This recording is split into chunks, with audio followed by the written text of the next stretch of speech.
சங்கீதம் 46.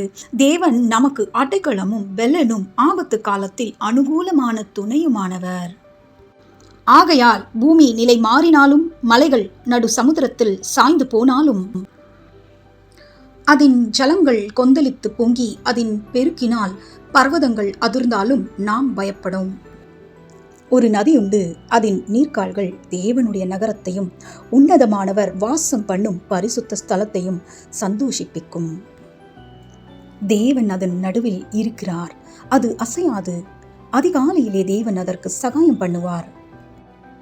ஜாதிகள் கொந்தளித்தது, ராஜ்யங்கள் தத்தளித்தது.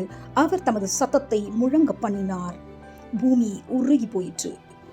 சேனைகளின் கர்த்தர் நம்மோடு இருக்கிறார். யாக்கோபின் தேவன் நமக்கு உயர்ந்த அடைக்கலமானவர். பூமியிலே பாழ்கடிப்புகளை நடப்பிக்கிற கர்த்தருடைய செய்கைகளை வந்து பாருங்கள். அவர் பூமியின் கடைமுனை மட்டும் யுத்தங்களை ஓய பண்ணுகிறார். வில்லை ஒடித்து ஈட்டியை முறிக்கிறார். ரதங்களை நெருப்பினால் சுட்டெரிக்கிறார். நீங்கள் அமர்ந்திருந்து நானே தேவன் என்று அறிந்து கொள்ளுங்கள். ஜாதிகளுக்குள்ளே உயர்ந்திருப்பேன், பூமியிலே உயர்ந்திருப்பேன். சேனைகளின் கர்த்தர் நம்மோடு இருக்கிறார். யாக்கோபின் தேவன் நமக்கு உயர்ந்த அடைக்கலமானவர். God bless you. Amen.